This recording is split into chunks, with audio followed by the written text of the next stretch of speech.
Welcome, everyone. My name is Sierra Sanchez, the webinar producer for today's conversation. The webinar will begin shortly and will be recorded. We invite you to connect with the Campaign for Grade Level Reading on social media. On Facebook, like the page Campaign for GLR. On Twitter, follow us at Reading by Third. And on LinkedIn, subscribe to us at Campaign for GLR. Please use the hashtag #LearningTuesdays and tag us to tweet anything you learn from today's webinar, and we'll be sure to retweet. We encourage you to share your questions, reflections, and observations on social media. The webinar will begin shortly. It will be recorded and shared with you afterwards. And before we start, I have just a few housekeeping details. First, we would love for you to introduce yourself, so please use the chat box at the bottom of the screen to share your name, city or state, and your organization. Be sure when responding to select both panelists and attendees so that we all know who is here. We also encourage you to post any questions that you have throughout the webinar in the Q&A box at the bottom of your screen. We'll be responding to those questions during the webinar and towards the end when we go through the Q&A portion. Additionally, the webinar is being recorded and live streamed on Facebook.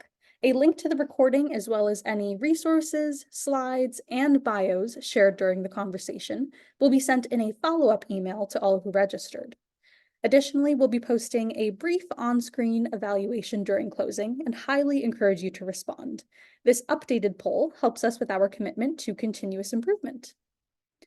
And before we start, I wanted to turn your attention to some of our upcoming webinars. Next week on January 23rd, we will continue the Big Bets Working webinar conversations with a session on engaging families for everyday attendance. On January 30th, we'll be excited to launch our new kindergarten series, which will focus on emergent bilinguals and English language learners, the Sturdy Bridge. More information for that session will be coming soon. And then we invite you in February again to join us for more exciting sessions featuring a Crucible of Practice Salon on February 13th, which will focus on building and sustaining partnerships between CGLR communities and school districts. More information for these webinars will be posted in the chat box now, and we hope you can join us. And joining you now is Emily Samos, Senior Consultant with the Campaign for Grade Level Reading. Thank you and enjoy the webinar.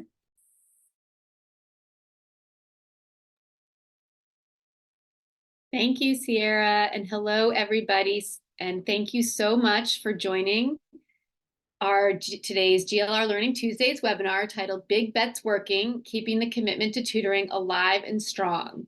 And today we are really excited to continue our series on Big Bets Working, which revisit what we call the big bet worthy programs and strategies that we've been exploring over the past several years that we believe hold the promise of delivering more than the usual increments of progress towards transformative change for young students.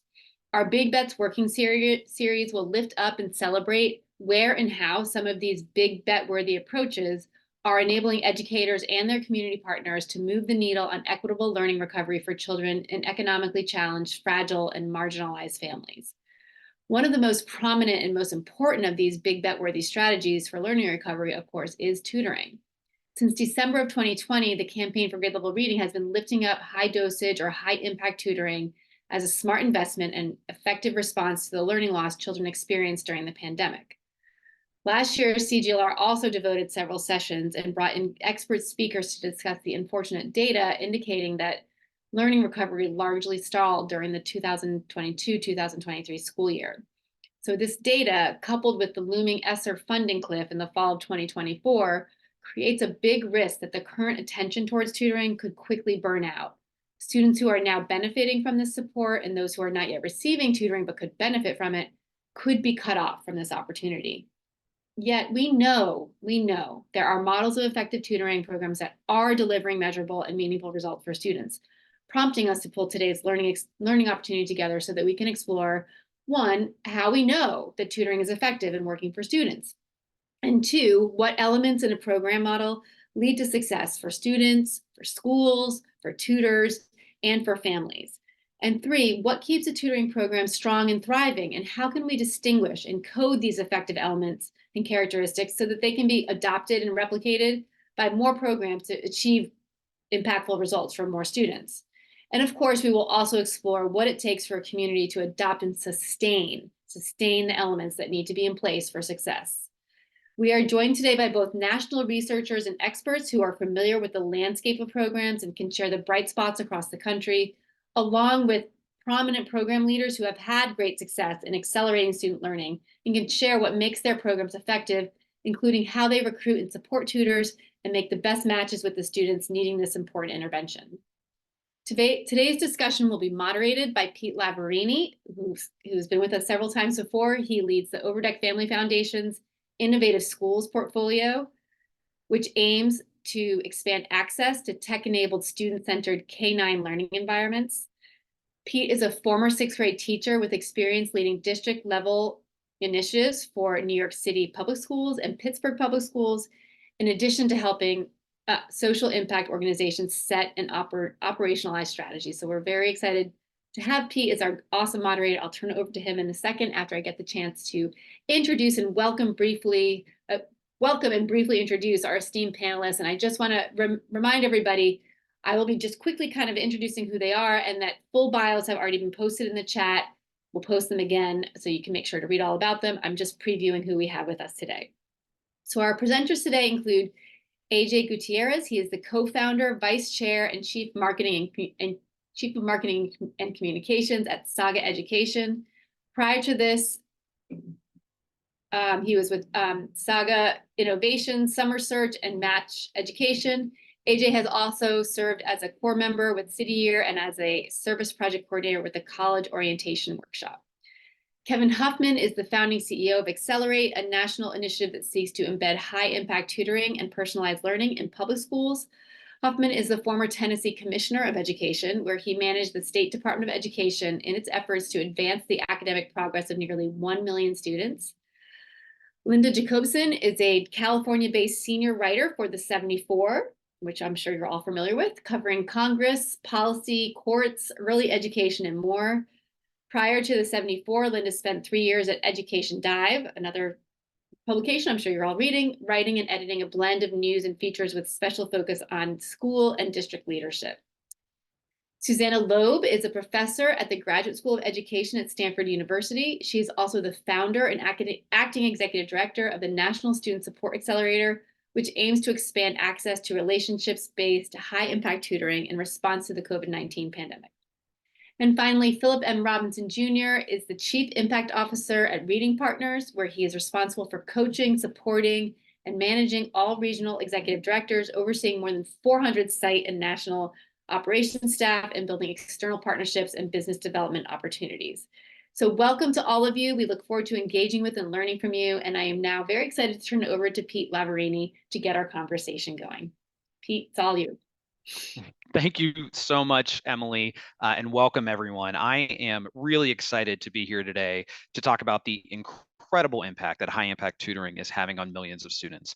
After only a few years, we know that 10% of students in grades K through 8 nationwide are already benefiting from high impact tutoring. And there's exciting research and innovations underway to make effective tutoring easier to implement and more cost efficient moving forward. So let's get started with this discussion to learn more about how to make sure every student that needs this critical support can benefit from it. And I will encourage everyone who's watching this right now to please use the Q&A function to offer questions to the group. We have a really fun interactive session at the back end of the conversation. We'll love to dig into everything that's top of your mind as well. So I would like to start this conversation with Susanna. So Susanna, you are one of the top researchers in the education space and have the evidence to demonstrate what works. So I'd love to start with you to really ground us in a shared definition first of what we're talking about when we say high impact tutoring. What does the research tell us about the characteristics that make this type of tutoring most effective? Thanks, Pete. It's great to be here today. I think this is really a crucial moment for students and a really good time to be talking about what's working. We started the National Student Support Accelerator, or NSSA, in 2020 in response to the pandemic to accelerate access to high-impact tutoring for students in need. And we do this not by operating tutoring programs, as you know, but by doing research to find out what's working, how it's working, and by supporting practitioners and policymakers to adopt and grow high impact tutoring with quality. We have a website with lots of tools on it and things like that. So tutoring's been defined in many different ways, but an unusually large body of rigorous research shows that tutoring with certain characteristics is most likely to significantly accelerate student learning. And this type of tutoring is what we've been calling high impact tutoring. And it is intensive. So high impact tutoring is intensive, meaning that it takes place multiple times per week over an extended period of time. It's also relationship-based because relationships drive student engagement and motivation. And this means that the tutoring is with the same tutor every time, and that tutor is well-trained and supported on relationship building skills, as well as on instruction and academic content. And then in addition to being intensive and relationship-based, it's individualized. That's where you get the strength of tutoring. And that tutors use data along with high-quality instructional approaches and materials to design instruction to meet each student's individual needs. So high-impact tutoring is intensive, relationship-based, individualized instruction. And we've also found that to reach students consistently, high-impact tutoring needs to take place during the school day so that it's an integral part of students' schooling experiences. And I can go into, if you want, what we know about how it's going in practice. Yeah, I think that's a great place to go next. So what have you learned from your work watching the National Student Support Accelerator about what it takes to translate that research into the characteristics of what makes tutoring so highly effective into actual practice for programs and districts to ensure that every child that wants a tutor can benefit from it? Yeah, so it's actually been quite remarkable. So that while high impact tutoring is a pretty specific type of tutoring, high intensity, relationship based, we've seen a really large number of districts and states across the country develop these programs. The latest School Pulse panel, which is a survey of school principals conducted by the National Center for Education Statistics, found that almost 40% of principals surveyed say that they provide tutoring aligned specifically with the characteristics of high impact tutoring, and 75% indicate that those high impact tutoring programs are effective with their students. Not all students in these schools, as you noted initially, are participating in high impact tutoring all the time, but that's appropriate. Not all students need high impact tutoring at all times, but it's an intervention that should be readily available for students when they do need it, kind of an expected part of their education. For example, often young students need support in learning to read, and often older students need help in tackling the beginnings of algebra. These are places where it probably makes sense to have a program for many students, while other grades and subjects, it might make more sense to target high impact tutoring to smaller sets of students. But getting back to your question, we've learned a lot through our work. First, I think high impact tutoring is the most effective approach still that we know to accelerate students' learning, but it takes a lot of effort to implement it well. Programs need tutors, and tutoring needs to fit into schools' schedules, and those aren't easy things. Nonetheless, schools and districts are doing it, and many states are helping them do it. We conducted a state-by-state tutoring policy analysis that showed that 16 states have statewide tutoring policies, and 26 states provide funding for tutoring specifically aligned with high-impact tutoring quality standards. Illinois is a nice example. They started their statewide tutoring program early in the pandemic by activating their public university system to provide tutoring to local districts. And a recent report attributes Illinois' unusually strong achievement growth to its tutoring program. Similarly, Tennessee and Connecticut provide tutoring grants to districts that commit to research-backed principles, and places like Arkansas and Michigan are just launching them. Texas was the lead in requiring tutoring, and they've seen great growth, test score growth, particularly in English language arts. One more thing is that we've also been fortunate to work with many districts as they implement tutoring. And again, we're seeing some successes there. Districts like Baltimore, which invested in tutoring, are outpacing their state learning gains.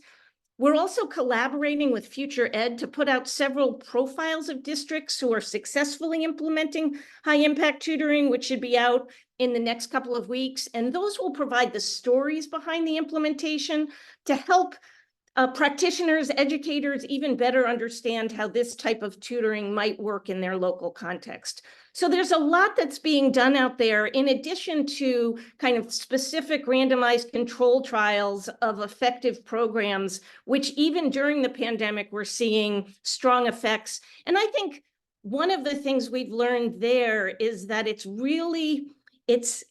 both effective and easily doable in the early grades. As you know, we've seen a number of early literacy programs that have been implemented since the pandemic really improve early reading skills. And I think that's an area that we can scale really quickly because it's more flexible. As we go into high school, I still believe in the scaling there, but I just think it takes a little bit more work, and we're trying to put some tools together to help that. So we've learned a lot of things from this, and I'm happy to go into more as we're here, but I think that's a good place for us to start. I think it's a great place for us to start. And a couple things I just want to highlight is the evidence that's there that this is not just a research fun thing that sits in a vacuum and who knows of it, whatever else, but we can actually point to states, districts, classrooms, students who really have benefited from this in ways that I don't think any of us might have even expected whenever we started really funding this before. Maybe not any of us, maybe you and the other researchers that really had all the background there to do it. But it is great to know, and I hope our audience walks away from this knowing that this works for kids. This really is an incredibly beneficial thing for student learning in schools overall. And we're going to dig into it more throughout the rest of the day. Let's turn now to Linda and get your bird's eye perspective as a journalist reporting on tutoring. So you have seen the landscape of tutoring programs, including virtual tutoring, high impact tutoring, even near peer tutoring, and have reported on many different approaches and models. What have you seen and what have you reported on in terms of approaches to tutoring that work?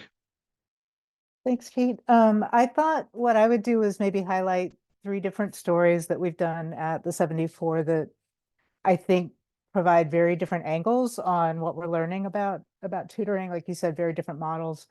We ran a story in September about this concept of outcomes-based contracting, which basically means, that the vendor, the contractor can earn more money if they get better outcomes. And this has largely been used in education in the tutoring space so far. And a couple of districts that I talked to, Ector County in Texas and Duval County in Florida, were really happy with some of the results they were getting so far. And basically the way the contract is designed is that the company and the tutors earn more money if students hit higher academic targets. And it's really the idea of going beyond just delivering the service. And I think it kind of is an alternative to some of the models we've seen where it was just on demand call-in tutoring whenever the student had time, or it was really to kind of up the ante a little bit for everybody. The challenges that I heard people talk about were that it really involves getting sort of the business side of the district and the academic side of the district to come together and design those contracts. And those sometimes are departments and professionals that aren't regularly communicating about, contracting. So that was one of the challenges. Another story that we did, I think ran in October, was about a virtual tutoring model called On Your Mark. And this was a study that Susanna did that really caught our attention because you usually don't have researchers recommending a virtual model. And this is a virtual tutoring model. It's still during the school day, but again, the tutors are remote. It focuses on reading in the early grades. And the study was done with the Uplift Charter Network in Texas. And what they found was that even though it was virtual, those tutors could still develop a relationship with the kids. This was done in K-2, and they zeroed in on about a 20-minute time frame where there was a chance to kind of check in with the kids and see how they were doing. What did they have for dinner last night, or whatever, and then still get down to the phonics work and the fluency practice and make progress. The results, it was a randomized trial, so that was another thing that caught our attention about this study. I think in first grade, it translated to about 55 extra days of learning for kids and reading. Susanna can correct me if I'm wrong on that. I think in kindergarten, it was about 26 extra days, something like that. They did not find as much of a bump in second grade, which I think is contributing to some questions about what maybe needs to be done different with older students in tutoring around reading to get better results. And then the final story I thought I would mention was out of Oakland. And this was a partnership between the Oakland Unified School District and Oakland Reach, which is a parent advocacy organization. And the two work together, the district and the advocacy organization work together to train community members, many of them parents with kids in the district, to be what they call early literacy tutors. And it's kind of a paraprofessional role in the school district. They work with small groups of students, but they don't do many different things like a parapro might do. I mean, they very specifically trained to focus on early literacy. And they especially found some results in kindergarten that show that the students who receive this training or receive this instruction from the tutors made just as much progress as if they were being trained by a classroom teacher. Again, the results I think were kind of concentrated with younger students in the kindergarten, and they did not see as much progress with the older kids. But I think it caught our attention because every district, has parents who may need a pathway to employment. And these were people who were really invested in seeing their kids do better in school, their schools do better overall. It was set up as sort of a fellowship model where the parents are getting a lot of support during their training. There was free childcare, there were meals served. They're really well prepared when they get those groups of students to work with. So I've gotten emails from other places, other advocacy organizations saying, what more can we learn about that? So I think there's a lot of interest in what Oakland's doing. But so those are, like I said, 3 stories that I think very different approaches. Yeah. But Very different. And I was taking some notes, and a couple themes for me came up. One is this theme of relationships. I think you said relationship and partnership for each of them. And I know with Phil and AJ later on, we're going to dig in a bit about how Reading Partners and Saga approach this, building those partnerships.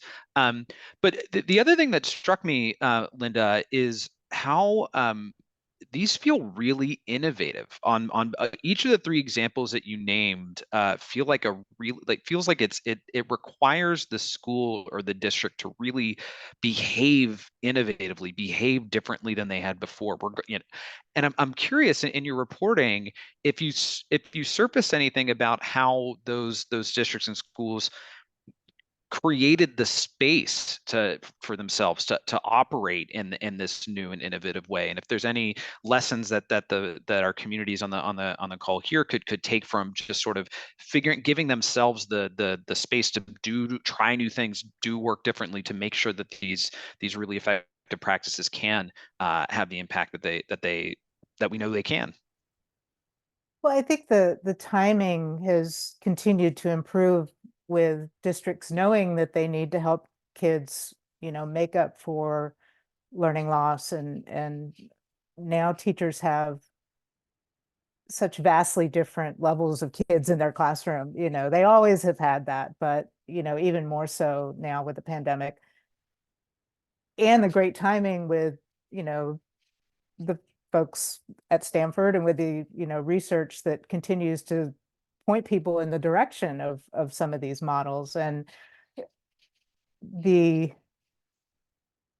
issue with the outcomes-based contracting, I think what is sort of the impetus for that is people raising questions about, you've had all this federal relief money, what are we going to see for it? And so there's really a push to say, let's not just spend the money on something that kids may not use. I think there's been some research from Dan Goldhaber and Calder showing that sometimes contracts are written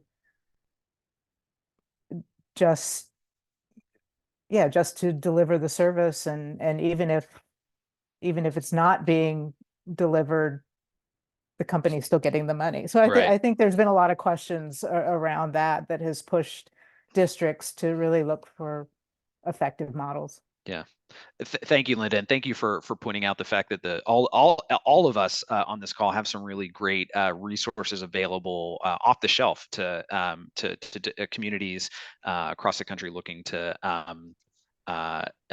do this work. And we'll come back to you in just a bit to learn more about what you've learned about potentially the future of learning, the future of tutoring. But for now, I'd love to turn to Kevin Huffman from Accelerate.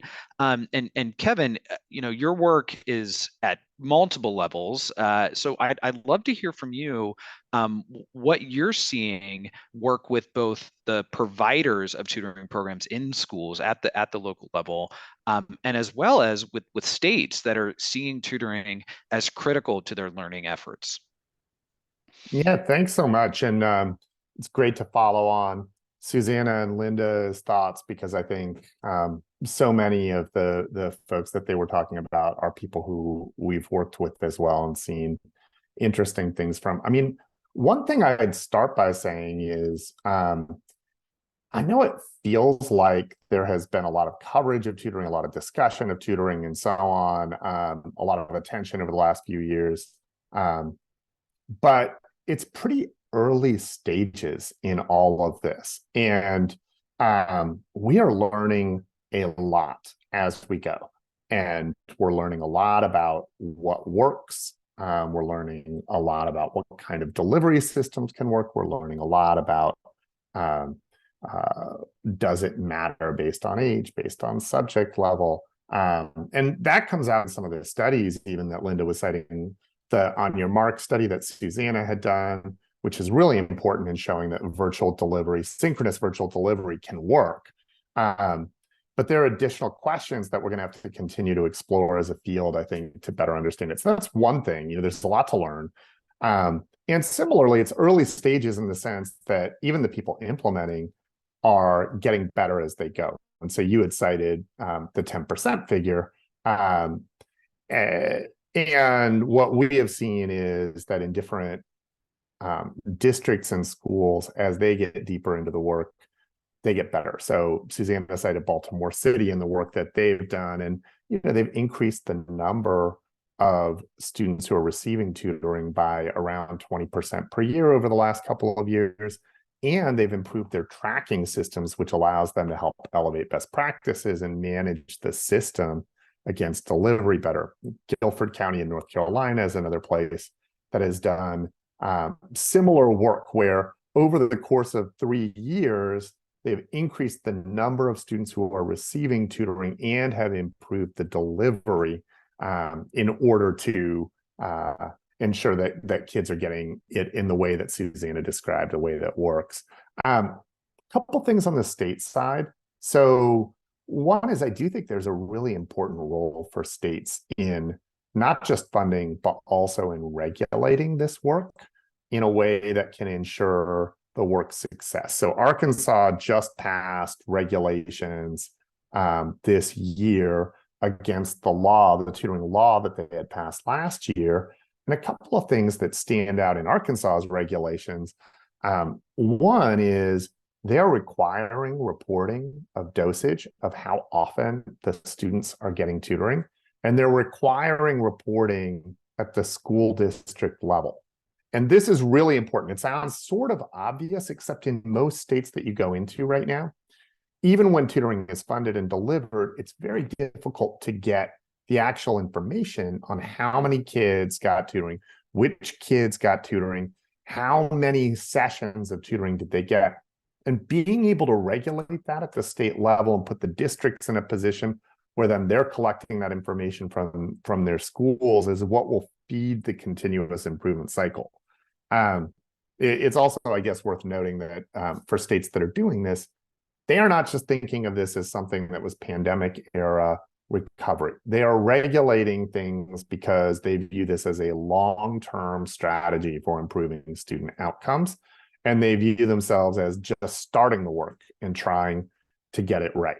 So I would point to that as well. A couple of additional things.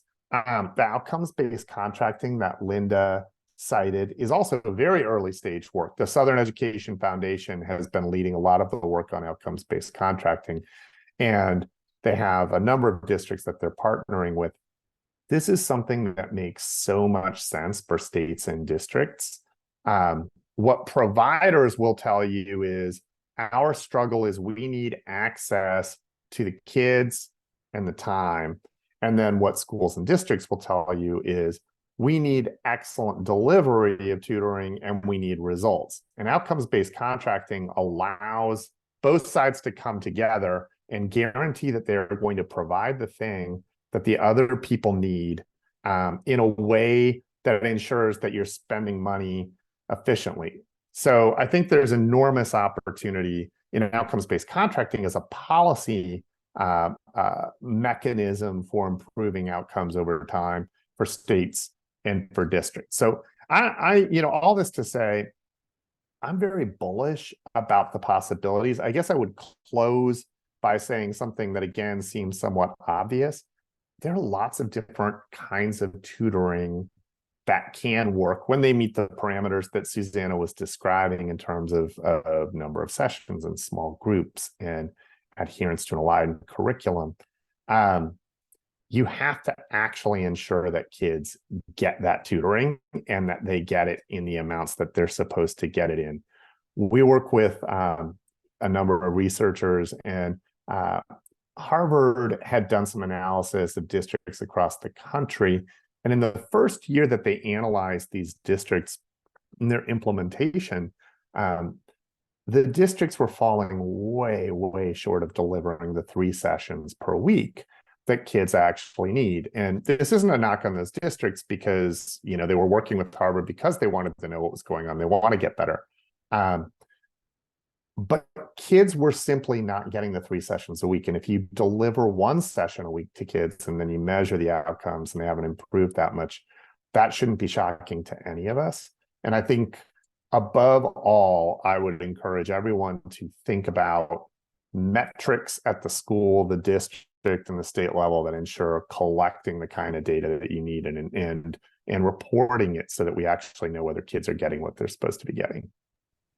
Kevin, thank you for so much of that. There's so many places to explore there, but there's one place in particular I want to explore because it's already come up in the chat, the Q&A, and it's around sticking with it and sustainability. As you mentioned, it's going to take time for us to really get this work.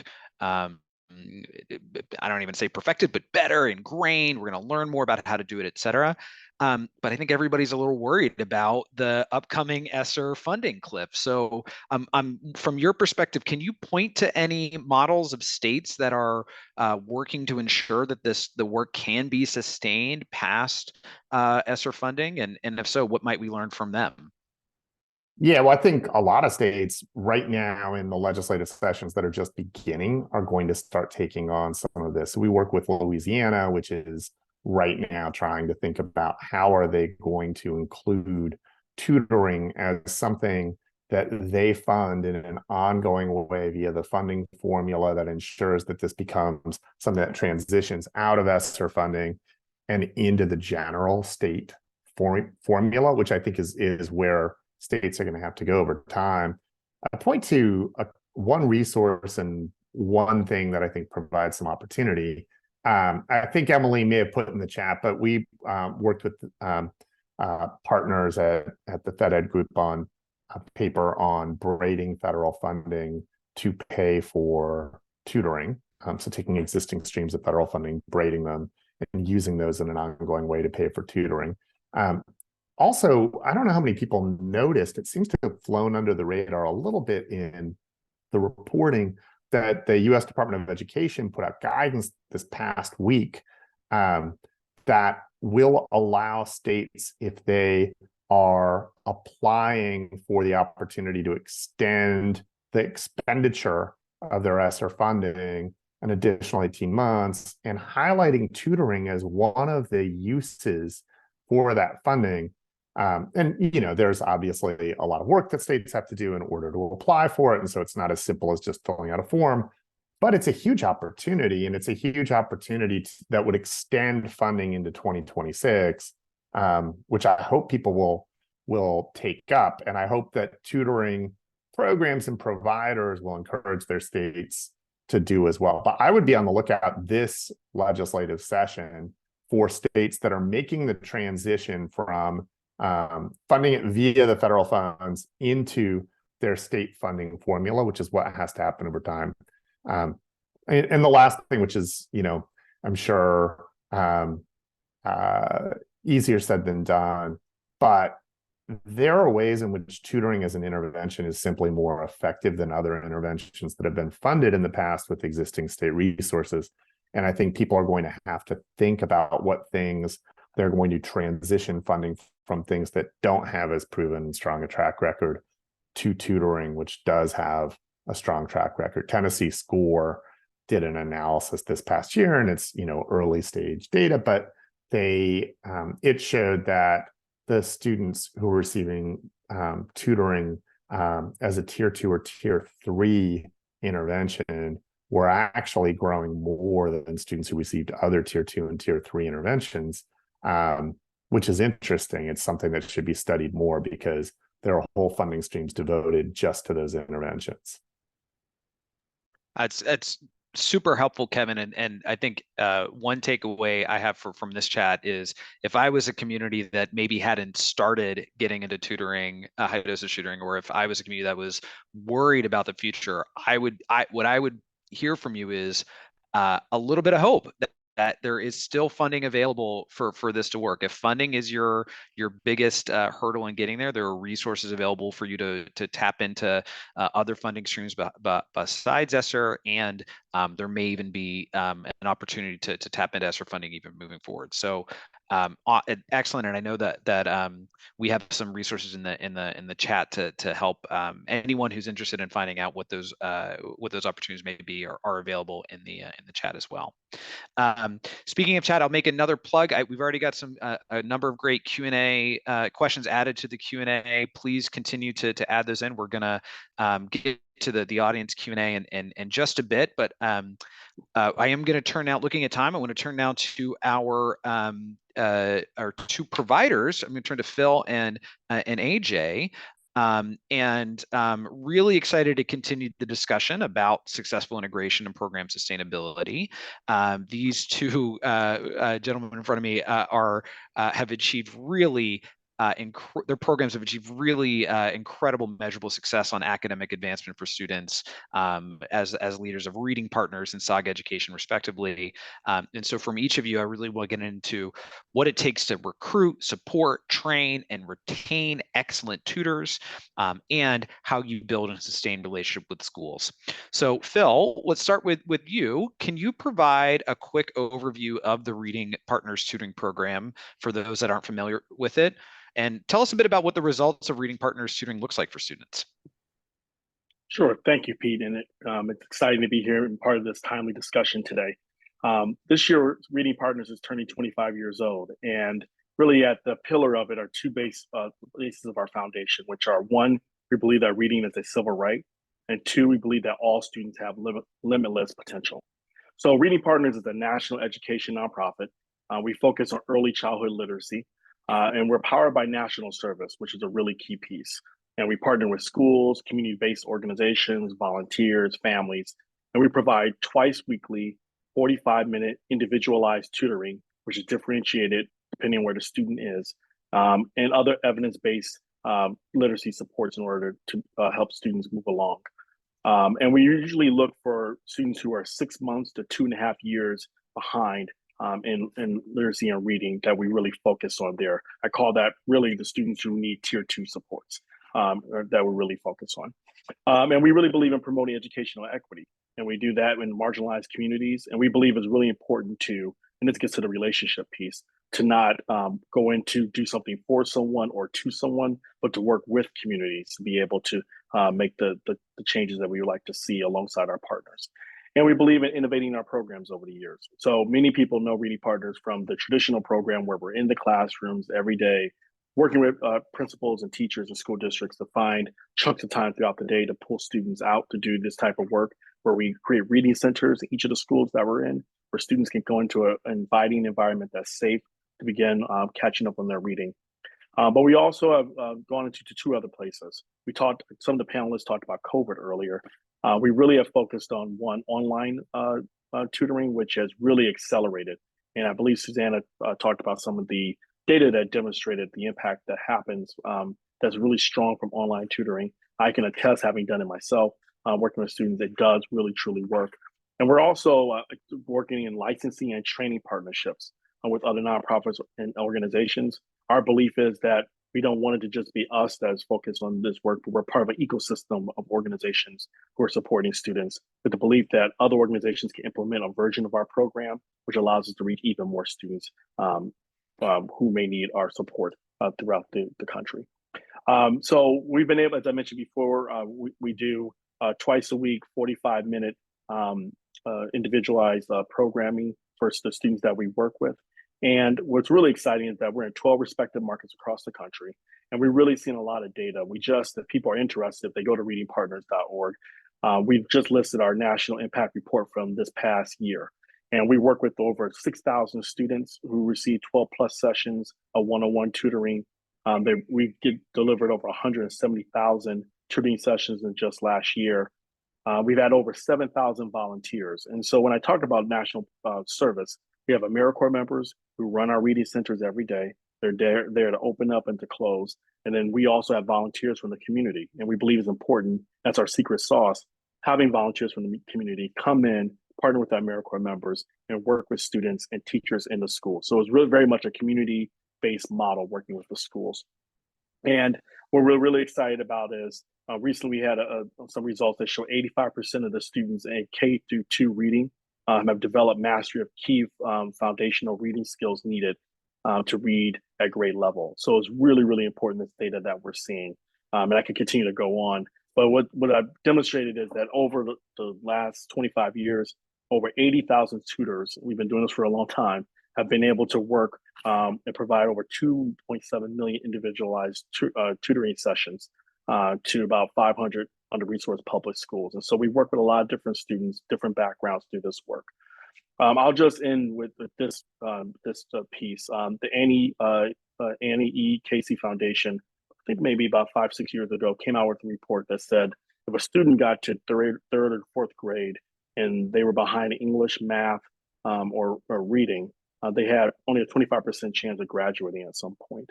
And the reason why that's really important is we think about the data across the country.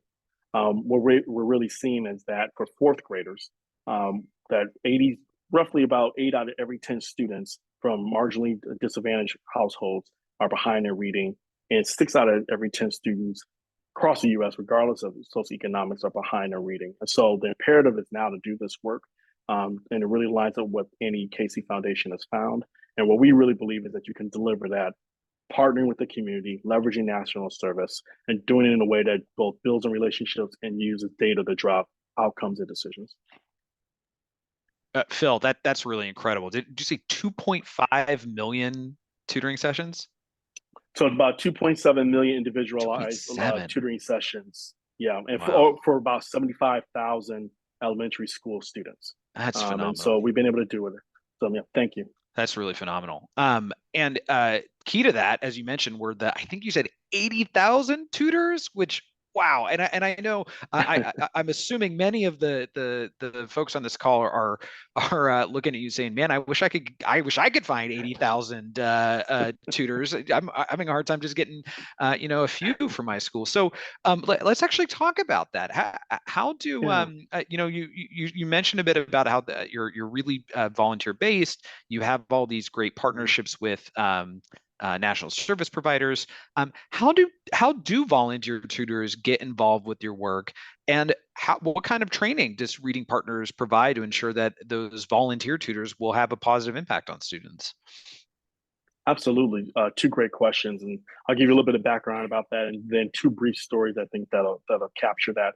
One, we are constantly recruiting tutors throughout the year. And so we recruit, we train, and then we deploy tutors to the school throughout the year. Our AmeriCorps members and our staff at each of our 12 markets literally will go out and recruit. And that can be everything from going into the community, that can be working through other organizations who have people who are interested. It can be federal work study, which we've seen some really success and some Reading Partners New York and some of our other markets as well. And so we're able to reach partners or volunteers and candidates. And I should say that it's really multi-generational. You can be 14 years and up in tutor. And so if you go into a Reading Partners Reading Center, you may see someone who's 14, 15, 16 years old.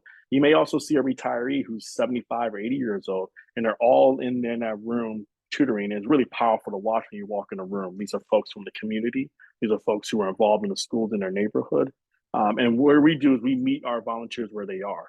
It can be a corporate partner who's saying we want to get some of our employees involved in tutoring, like how we partner with Amazon.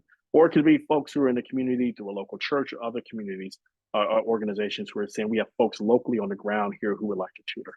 So, for example, we recently visited South Carolina, Reading Partners South Carolina, and we were driving on our way back from some visits that we were doing, and our executive director there actually went into the community. His name is Darrell Clark, and we went to a barbershop.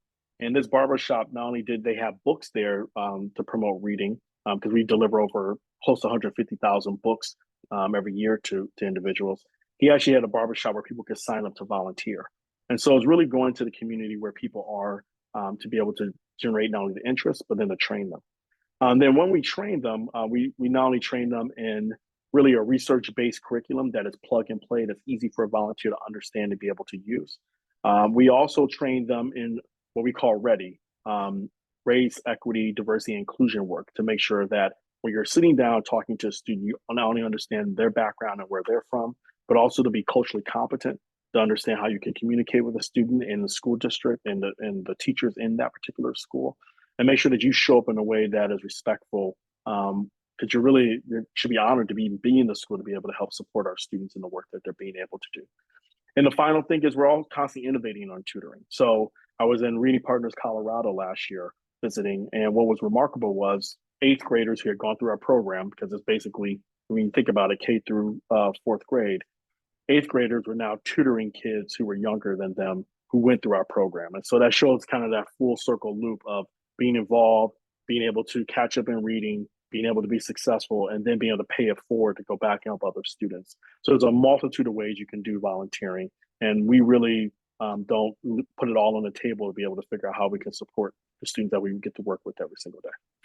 I love that, Phil. It is so clear to me in hearing what you describe it, how central relationships are to the work between the multi-generational students to even, the emphasis you just named on race and that training that you provided to really understand the unique assets of each student and the community in which they come from. It just quickly building off of this too. You've got to build relationship between tutors and students, but I know you also build relationship between Reading Partners and their school partners too. So so for our audience here, what are the tips that you have for building partnerships with schools and districts? What are you doing to cultivate these partnerships and sustain your programming over the years? Yeah, it's really critical. And whenever we talk to our executive directors and our staff, we talk about a focus of not just transactional, We have a program, where can we fit it in for you? But really transformational relationships. And what I mean by that is first getting to know the district partners, whether it's a superintendent, their staff, the principals, their staff, before you ever ask them for anything, or you're there to maybe potentially offer a program. So really getting to know the school, know the community that you're in, taking a look at all the stuff that's published online, take a look at their data around literacy and reading, look at the academic plans that they have to submit to the state, and really understand where can you uniquely fit in to help drive that work. So it's really tailor-made for what they want to be able to do. We do things such as making sure that we meet with our teachers and our principals on a regular basis to go over the data together. So here's the data about, we did our set. So every beginning of every year, we do assessments to see where students are. Depending on where they are, we determine whether or not they fit into our program. And then we're constantly updating our school partners all throughout the year on, here's the data that we're demonstrating that we're able to show. So you can see really how many times are students receiving high dosage tutoring, what are the results of that, who's moving forward, who still may need some more additional supports. And then really thinking about on the budget side, I believe I saw some questions in the chat, really thinking about understanding the school budget process, understanding the cycle when schools make decisions on budgetary issues around who are the partners they're going to work with. Really looking at, there is the ESSER cliff that's going to happen regarding funding. So really understanding the school budgets, understanding how the school boards vote on materials around budgeting, and seeing how you can fit into the plan, tie it together financially to the results you can make, and look for different revenue streams that may be available both through federal dollars that pass through states, but also state legislatures who are continuing to invest more and more money into high dosage tutoring. So relationships are really critical, and I always really end with, for every one ask that you make sure you have 3 connections with your school partners on any given basis, so that they feel like you really are invested in this work with them, because they're feeling this pressure every single day and they're bombarded with a lot of challenges. They want to know the folks who are in their schools with them really are invested in driving results in the schools, and not just there particularly just to maybe particularly receive funding. Phil, absolutely phenomenal. You can really can tell that you take the partners part of reading partners incredibly seriously, just as important as the reading too. So thank you. We're gonna come back to you in just a bit, but for now I want to bring my friend AJ into this conversation. So AJ, for everybody here, can you provide a quick overview of Saga Education, your programs, and the impact that you're having on students? Yeah, essentially Saga Education, we help school districts implement evidence-based high-impact tutoring models. And so I want to say calling us a provider is actually the best way to describe Saga. We really see ourselves as a trusted partner. We do implement high-impact tutoring models directly, but at Saga, we really help districts implement high-impact tutoring models on their own. I mean, we really see our direct program as a way to learn. We put in part of 9 different randomized control research studies to date. And a lot of those reports are out there, so I won't inundate you with different data points. But essentially, we take those key learnings to help empower districts. We think that that's the most sustainable way of implementing high-impact tutoring long-term. And what I'm really excited about is sharing with you what we're learning in the context of implementing this during COVID, not just from our perspective, implementing high-impact tutoring, but also from our partners' perspective.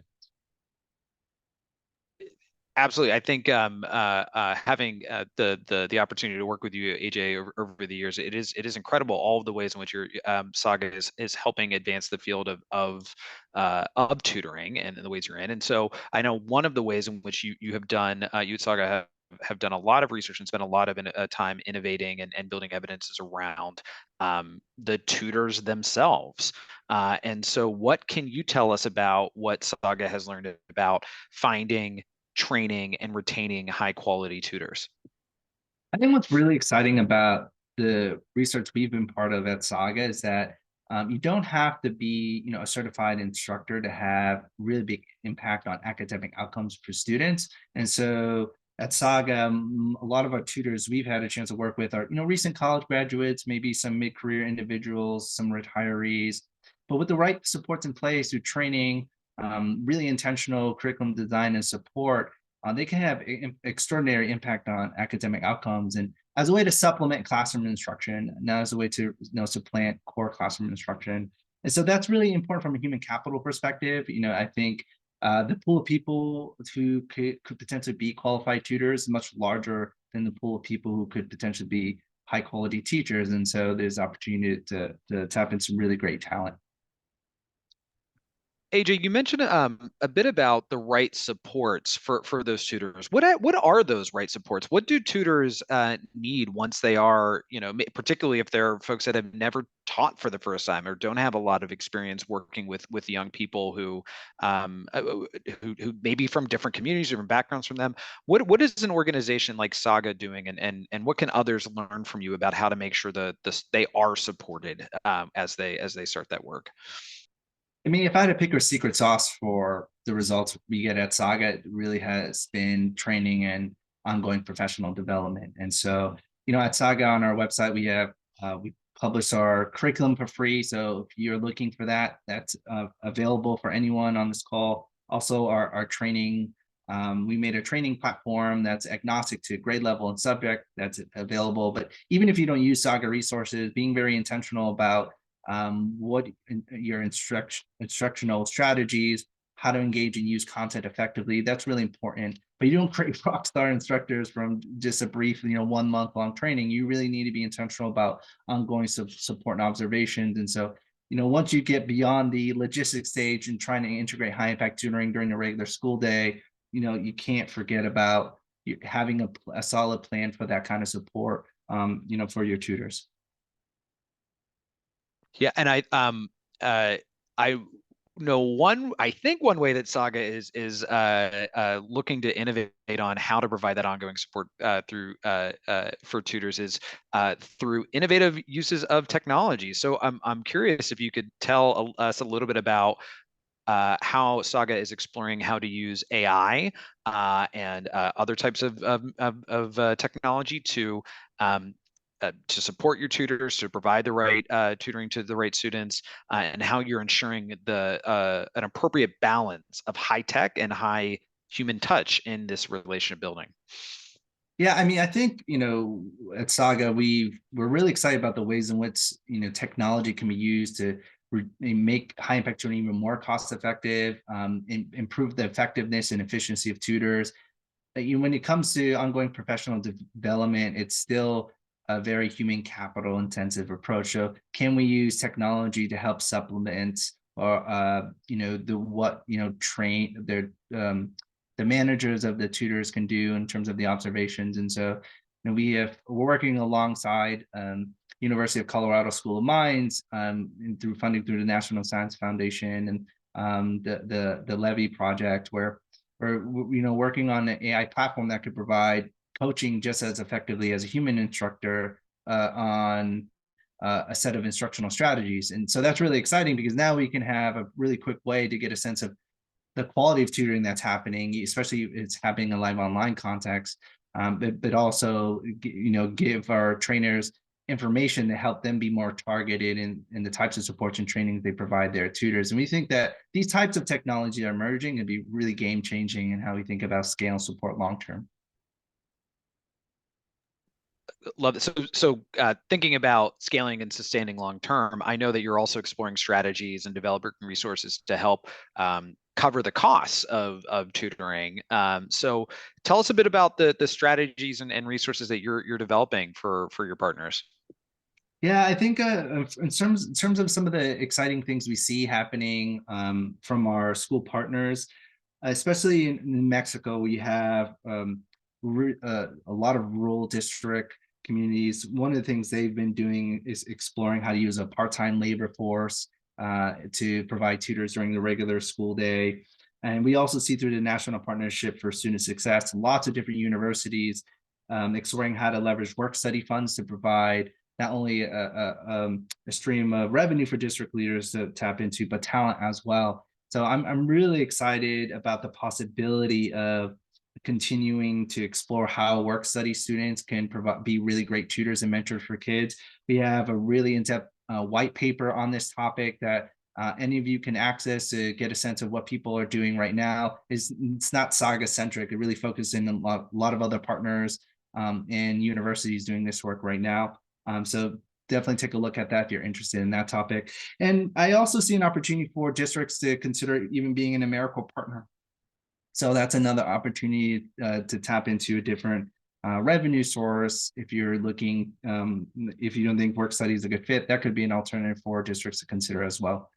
is there, AJ, how would a district go about learning about how to become an AmeriCorps partner? Well, you definitely, you can, I can't speak on the behalf of AmeriCorps, but they have an application process. What's great is that many district leaders, districts already have, the infrastructure in place to do really complex reporting. And so AmeriCorps has an application process that, district leaders can apply to. You can do it at the state level and also at the federal level. So there's two different pathways you can take. I encourage you to take a look at the state level application process, and there's typically a lead at the state level you can connect with to see what the process is for your state. That's great. Thank you, AJ.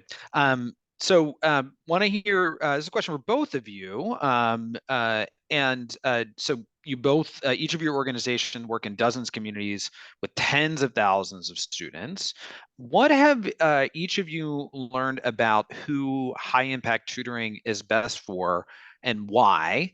And what implications do you think that has for schools looking to maximize the impact of their tutoring programs? And let's start with you, Phil.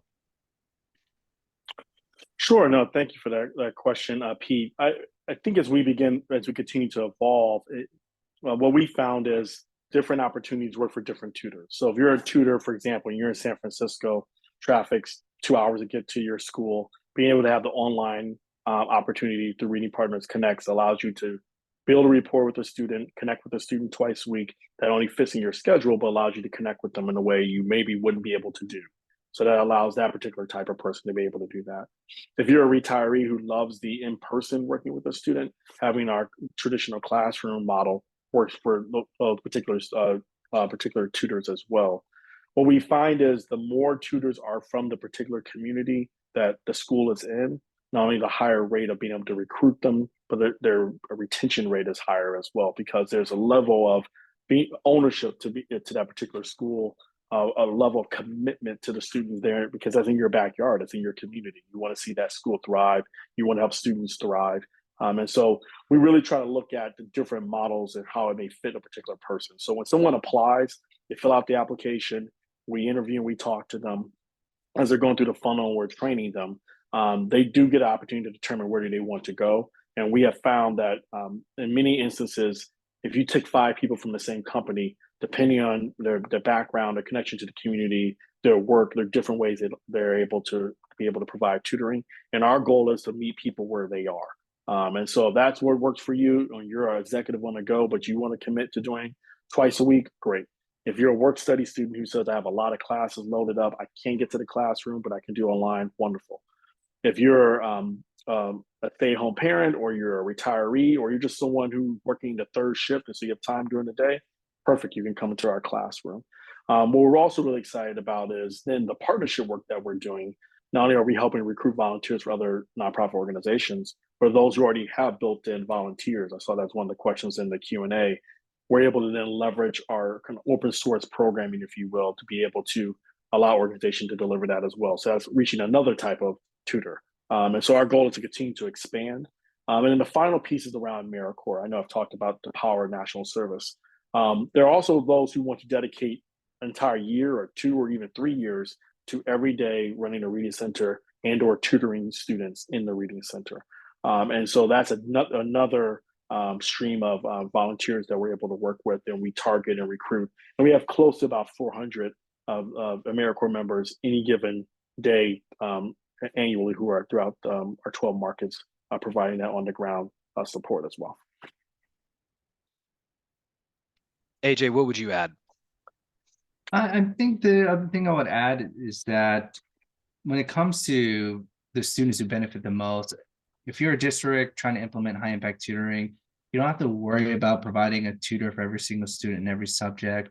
You just think about, like, what is your highest priority grades and subjects areas? Nationwide, that's typically early literacy, middle school, or late math. And so I think that's a way to kind of narrow down your scope. Again, figure out your highest leverage points. And then from a tutor's perspective, you just really want to find tutors who understand the content itself and really love connecting with students. It's difficult to do if you're like a rural district in New Mexico. You're not surrounded by colleges and universities, so And oftentimes colleges and universities, let's say you're tapping into work study funds, those college students, it might be typical for them to go to your school site. So thinking about live online tutoring could be a really interesting pathway for you. I know Alan, who co-founded Saga, wrote an interesting article about this with Bob Runcie, because there are many ways in which live online tutoring could be much more effective than in-person instruction. So that's the next frontier of learning for us. But when it comes to students and pairings, I know that was actually one of the questions in the Q&A. What we've done at Saga, we administer a range of baseline assessments to try to get a sense where students are. And if we can do our best to pair students who are similar skill level to one another with the tutor, it's actually much more, it's really helpful in terms of differentiation and personalization. If the students are similar in terms of skill sets, then you have like a range in the actual tutorial. So that's one helpful way to go about ensuring that those pairings go really well as well. Phenomenal. And thank you, AJ. Thank you, Phil. Hold on. I'm going to throw a little bit of a curveball. I'm going to ask Kevin, Susanna, and Linda to come back on. And I want to ask each of you this question before we dig into audience Q&A. So, and it's a biggie. So, but as much as possible, if you could limit your responses to maybe a minute each would be great. And so here's the question. Schools and communities are facing so many challenges right now. And I think many of us see efforts like the one we've been talking about today and the innovations we've been talking about today and the commitment we've been talking about today as a way to not only address pandemic recovery, but also to improve the school learning experience more broadly. So I'd like to hear from each of you. What do you think we can learn from efforts to increase the quality of and access to high impact tutoring as we look to address broader school challenges? So what can we take from the work we've done over the past few years and apply them to making sure that school is just as phenomenal as it possibly can be for as many students as absolutely possible? Linda, I'd love to start with you since you're in the middle of my screen. How would you respond to that?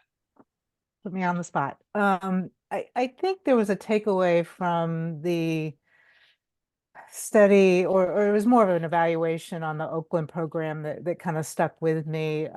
This was done by the report was done by the Center on Reinventing Public Education. And one of the comments was that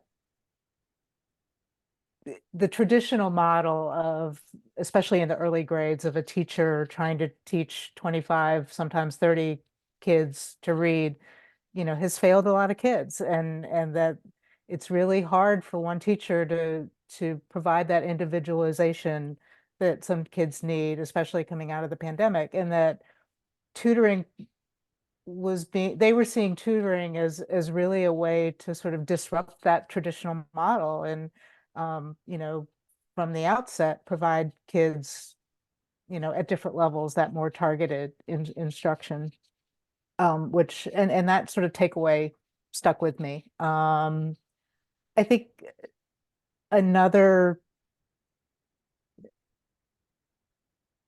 I guess it's not a warning, but something I've picked up in some of the reporting I've done is that sometimes districts don't necessarily communicate on a consistent basis with parents about who's the tutoring is available for, and what their sort of criteria is for students to receive tutoring. I remember early on in the process, I was interviewing a parent in Los Angeles, and her daughter had a D in a class, and she was reaching out trying to get tutoring for her daughter, and was told that it was only available to kids who had failed a class. And here she was trying to prevent her kid from failing. And so I think that once a district is doing tutoring, just being really clear with families and even district-wide with the staff on who is this for, why did we make this decision on who we're going to target it to? Because I think sometimes that kind of breaks down. Thank you, Linda. Kevin, how would you respond to the question? Yeah, I really like Linda's focus on the parents. To add to that, I would say principals and teachers buy-in matters, and sometimes we have assumptions that they have more information than they do because we're all in our own bubbles talking to each other, and we know that people have buy-in, and we've certainly seen that the differences in implementation are often greater between schools in a district than between districts, and that's because people have not been able to get to the principal level and to the teacher level to have those conversations. That's one thing. A second thing I'd say is just tracking and reporting matter. And this is true in tutoring, and it's true in other things as well. It is important to track the things that we care about, and then to have reporting both to schools and districts so they can manage, and also to the public so they can see what's going on. But it's hard to identify the high flyers and feed a continuous improvement loop if you don't have a common data set and you don't have the ability to identify the schools and the districts that are doing the best job of implementing something, so that you can figure out what they're doing and help them share with their peers in a meaningful way. It's the only way that I've ever seen that system-wide change works. I think it's true in tutoring. I think it's true in other things as well. Great. Thank you, Kevin. Susanna? Kevin, with data is speaking my language. So I love getting more data. But I really think that what our experience has shown us, which I think we all knew going into this to begin with, is how important it is to just take the student's perspective and provide students what they each need to succeed. And that's why I think tutoring is so powerful. It's because it's recognizing each student. And what's been exciting, I think, since the pandemic is we've seen that we can really do this at scale. And certainly the ESSER funds have been so helpful in this. But I also think, and we've heard about this today, that lots of places are doing it in other ways as well, that you can integrate it into the MTSS systems. There are ways of allocating resources within schools so that para-educators, for example, can be tutors if we can take away some of their other kind of work, that we can use Title I and even Title II and Title IV funds for some of this as well, and AmeriCorps like grants like Saga is using, or all of these teacher preparation programs that are now providing tutors. There's lots of resources for there. So I just think this kind of keeping it in our mind, how important it is that the students get what they need, that they really get this kind of close relationship that engages them as well as the individualized instruction, and that we have resources out there that we can use better to really provide them with these kinds of supports. Yeah. Real common themes amongst the three of you so far. Targeted, relationship keeps coming up. Data as well. Phil, anything to add? Sure. I not much. I think everyone covered it well. The only two things I can think of is, one, to the extent organizations are interested in third-party evaluation studies.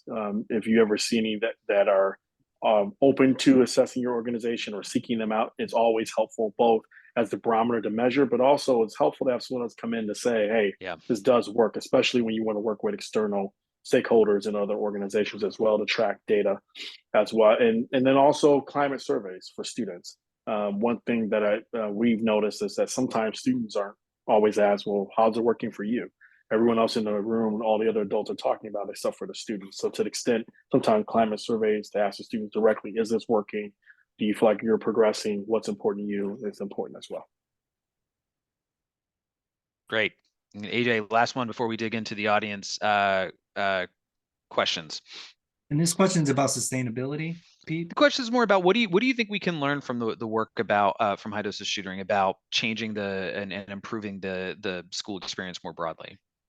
I mean, I think if we're going to change the school experience, sustain high impact tutoring long term, from our perspective at Saga, this can be part of the fabric of school design long term. I really believe districts can do this on their own. I don't think you need to rely on a provider. This is why at Saga we've dedicated our time, resources, and capacity to help districts stand up effective high impact tutoring models on their own. And you don't necessarily just have to listen to us. And we develop an extraordinary community of practice. We'll be happy to connect you with your peer district leaders that's trying this out. So if you're interested in making that kind of connection, I'd be happy to make an introduction to you as well. I think another important thing to think about as well is that, high impact tutoring is not just a strategy to accelerate student learning. This is an opportunity to create mentorship opportunities for kids. If used wisely, it can be a reliable channel of communication for parents. It could be a great talent pipeline for schools and districts. So I think that if folks start thinking about this as an investment in many different ways we support kids in our communities, I think it's almost a no-brainer in terms of why this is a really great tool to investment. And nobody wants to scale high impact tutoring more than I do. I mean, it was game changing for me in my life. I was a struggling student, and it transformed my family and my life in many different ways. But I'm also a realist. We also have to have a practical approach when it comes to sustaining and making this part of the fabric of school design. And so my counsel to folks who are interested in doing this is to start small before going big. Like our partners at Fairfax County in Virginia, they started a pilot in just one school. Like let's see what this looks like before they grew it to 130 schools. I think that is a really smart approach, and to see what it really means to implement this type of approach in your context. And so those are some of the thoughts, when it comes to implementation. And again, make sure you do your best to try to make it part of the regular school day. That's not to say that after school doesn't work. It has its place. Many after school programs were really important in my arc of development as a kid and as a student. But, it's one of the rare occasions where kind of, to me, it's like it's the most equitable way to provide tutoring for kids. And so this is an interesting place where I think equity and effectiveness go hand in hand. You don't always see that. AJ, thank you so much, and thank you also for teeing up the next question I have, which is from our audience Q&A, which is about the in-school versus after-school tutoring effectiveness. And so I'm going to reframe the question a bit, Tracy, if you don't mind, which is I'm curious, and let's start with Susanna. Susanna, what does the research tell us about what needs to be true for after-school tutoring programs to be effective? Yeah, so good after-school programs in some ways are similar to good in-school programs, where they use data to inform what the student needs, and they develop the close personal relationships between a tutor and a student so that you get the motivation and engagement. The trick is that it's really hard after school to get the students who need it the most to show up consistently. And so places that have tried to do this after school have often changed back and said, okay, well, we thought this would work, but in fact, it doesn't get the students that we really feel like we need to reach the most. So I think that if you're in a district that can keep track of which students are getting the program fully after school or showing up to get the full benefits of high impact tutoring, then that's great. Utilize the high impact tutoring after school for that. But for many students who are maybe less engaged in school and so don't really want to show up for additional after school programs, you really build it into the school day so that it's part of core instruction. That's great, Susanna. And Phil, I know that Reading Partners has after school and in-school models as well. Anything you would add to this to make sure that after school tutoring is effective? Yeah, we do both. We do find during the day it's a little bit easier to structure, but what I will say is since coming back from COVID, we're finding more and more teachers in schools are saying, hey, I need every single minute available during the day to try to do a lot of different things to catch students up. And so we have heavily invested also as well in after school. What I would say there is being very clear up front with the school partner around the parameters of everything from where's the space that we're going to work in, who's going to let people in and out every day, who's our go-to person to track and measure that, and how do we get in front of the principal to demonstrate the results are happening after school the same way that we would during the classroom as well. Both can work. what we find is that after school, you have to be a little bit more diligent. And also the other last piece is making sure that you're really in constant contact with the families, because a lot of times the students have to stay after school. You either have to get forms signed off on, assuming you have to get forms signed off on. It's easy for a student after school to say, hey, I'm on my way out. So then how are you engaging students so that they say every day, up, I got to go and do my piece with whether it's Reading Partners or any other nonprofit after school every day before I go home? How do you partner with the families? So family engagement is a really key component from our perspective when you think about after school. I mean, it is in general, but especially for after school tutoring. Right. Family engagement has come up a number of times today, and I'm not surprised how critical families are as partners and advocates for their students. One of the other questions that came up in the chat is around a few times there's other types of adults serving as tutors, and so Brian asked about a lot of interest in changing school staffing models and schedules so that school small group tutoring is provided by teachers and paraprofessionals. And his question is twofold. One is, what do we know about the research around using school staff as tutors? And then second is if there are any strong examples of using school staff as tutors out there. And so I'm going to start first. Kevin, what have you learned so far in terms of the work with the call to effective action around different models of using different tutors? And before you answer, I will say everyone should have just had a poll pop up in the middle of your screen. Please take the time to respond to this poll. The team really takes your responses seriously. But yeah, so Kevin, what have you seen so far about using school staff as tutoring providers? Yeah, I'd actually refer back to something that AJ was talking about, where you can widen the pool of people who can deliver tutoring if you can get more prescriptive on the curriculum that is being delivered. And so if you can have curriculum that requires sort of less decision making in the moment and has a more clear roadmap, you can widen the parameters of who can do it. We have several programs that have been using paraprofessionals. One that comes to mind is a program called Once, and they have like a lot of our programs, they're sort of under study right now, and we'll see what the results show, but it seems very promising. And what's clear is that there is real interest in the schools in deploying their paraprofessionals really effectively. And if you can deliver the curriculum that is aligned to the tier 1 instruction that's being delivered in the school, I think a lot of schools and districts are willing to use their paraprofessionals and other staff in an effective way to deliver it. So Once is a provider that I think has a pretty interesting model in doing this in early grades reading, and there are others who are using paraprofessionals right now. Great. Linda, have you seen any examples in your reporting of districts leveraging paraprofessionals or other teachers to be tutors? Yeah, I visited the Memphis Shelby district over a year ago, and tutoring was one of the ways they were using their ESSER funds, and they did their tutoring before and after school. So it was not during the school day, but they found staff members who, it worked into their schedule and they were willing to come in early or stay late. I think that you may not find as many tutors that you need that way, but it was certainly, working in some schools. That's great.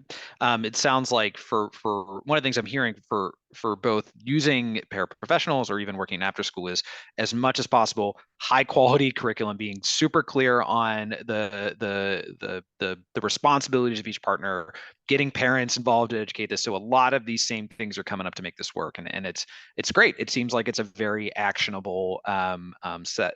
And AJ, you just came off mute. You want to add to that? Yeah, just 2 points. I think one is, I think for some districts, it makes sense to use a teacher if they want, like if they want to give some extra compensation to a teacher, and if the teachers are really open to it and want to do it, I think it makes sense. I think more often than not, I'll be wary of having tutoring fall on the backs of teachers, which right now are overextended in many ways. But I think that it is a missed opportunity though, because there is an opportunity to create a tutor to teacher pathway. And there are universities like American University, Roosevelt, Arizona State University are creating opportunities for like the upskill, like say a paraprofessional, they get practicum credit, maybe they get some kind of student loan forgiveness. So I think that you can use this tutoring talent pool as a way to cultivate and nurture the next generation of highly qualified teachers that are connecting with kids in the communities you want to serve. And so I think that that's the upside, that's the opportunity cost if you decide to use teachers for this type of approach.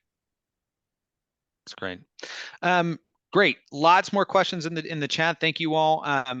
Question here about best practices around identifying and pairing tutors and students. So what can we learn from let's start with Phil. What can we learn from you about, and the work the Reading Partners have done about making sure that the student gets matched up with the right tutor for them? Sure, that is an important piece. And what we find is a couple principles. One, we really like for a tutor to work with the student, if possible, throughout the entire year versus different tutors coming in with the student. That can really trigger a lot of things, especially when an adult comes in and out inconsistently into a student's life. And so when we work with a tutor, we ask them, where would you like to serve? Where it's closer to you that you can deliver on this tutoring week in and week out. Twice a week if possible. And then once we do that, matching them up and then matching up based on the students' needs that we may find out through the assessment, and then really working together, our AmeriCorps members and our program staff, working with the tutor and the student to make sure that both sides are showing up every single week to continue their tutoring. That's where we find a consistency. Not that and things happen. Sometimes you may have tutors who need to fill in for other tutors in order to keep that progress going with the student. But we find the most success when you have sustained tutoring with students, and nothing's more awesome than to walk into a school where a tutor has worked with a student for 2 or 3 years, and that student is now graduated out of the program and are so successful. And you can tell the relationships that they have, or at the end of the year when they're giving each other gifts as almost appreciation for each other. The power of those type of relationships and that consistency really can drive that through.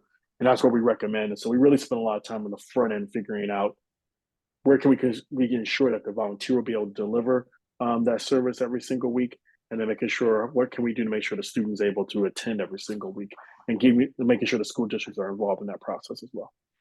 That's great. So we are we're running out of time. This has been so helpful, and there's still so many more questions in the chat.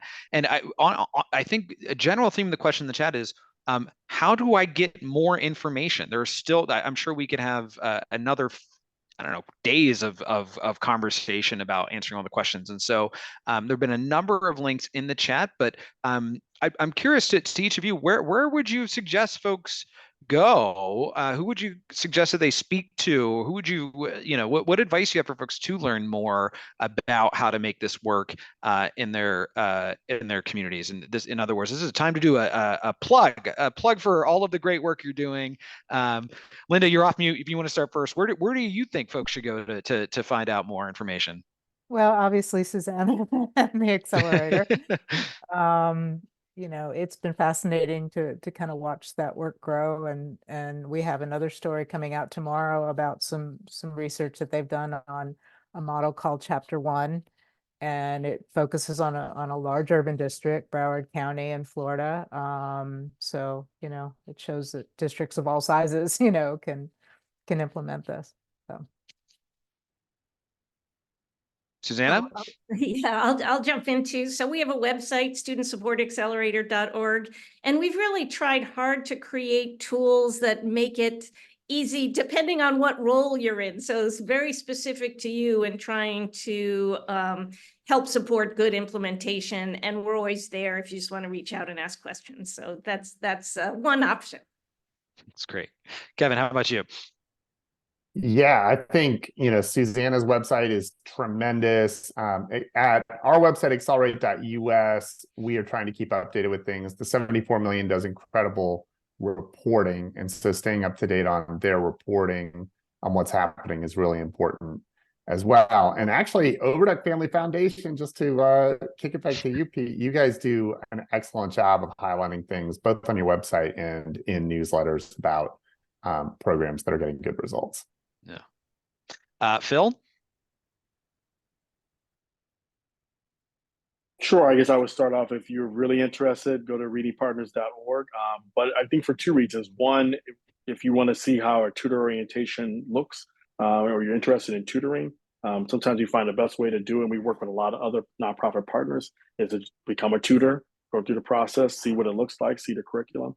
And then I would just say to really look for any other literacy organizations in your community who are doing that work and see ways that you can partner. This is not work that one organization can do. There's always different places where everyone can fit in and plug in, which I really think is important. And when possible, when there's school fairs, other places where the district is engaged in the community, try your best to engage with the school district as well. They're looking for partners in this work too. Great. And AJ, bring us home. There's so many great early adopters. I mean, you can learn from other districts already doing this. And so, I mean, if you're interested in this space, you can reach out to any of us. Like we all collaborate really well. I mean, Susanna, with the research, and Kevin's like a brother from another mother. He can talk about what's happening on kind of like a nationwide. And Saga, we can help you from an implementation perspective, like what to really look for when you enter a room. We can help you, think about what a good tutorial looks like, and we can connect you with other districts taking this on. And so those are different ways we can help. But and so, yeah, you can reach out to any of us, and we all collaborate on this. This is all really important to all of us. And so, we're here to be supportive. That's great. So we are just about out of time. I will hand it back to Emily. But before I do, I'll say thank you, Kevin, Linda, Susanna, Phil, AJ, for sharing with us your incredible wisdom and insights. And thank you to everyone who was able to participate in this call, doing really important things for our students right now. And it is needed, it is necessary, it is important, and it is working. So thank you for being in the fight, and thank you for contributing to apply your incredible gifts to making this work so much better for our students. Emily? I get to thank Pete. Thank you for that incredible moderation. And I love that you're all connected and you all know each other because you're all so committed to tutoring. But thank you, Phil. Thank you, Linda. So great to have your perspective. We are always reading the 74. So great to see you live. Thank you, AJ. Thank you, Susanna. Thank you, Kevin. Incredible, incredible leaders and knowledge, full of knowledge about this topic. So please come back and join us. You'll see a couple of upcoming webinars in the next few weeks on the slide, but I also want to highlight, many of you were asking about after school. February 20th, we are going to have our big bets on after school and summer. So please plan to join us and keep your eye out for the information about that. But we'll have the head of National Summer Learning Association. We'll have, Jen Reinhardt from After School Alliance. We'll have local programs that are going to be talking, kind of addressing all the questions that you've all had about after school and summer. So thank you, everybody. We're 1 minute past. I didn't realize that. Really enjoyed this webinar. Please join us again. Thanks, everyone. Bye-bye.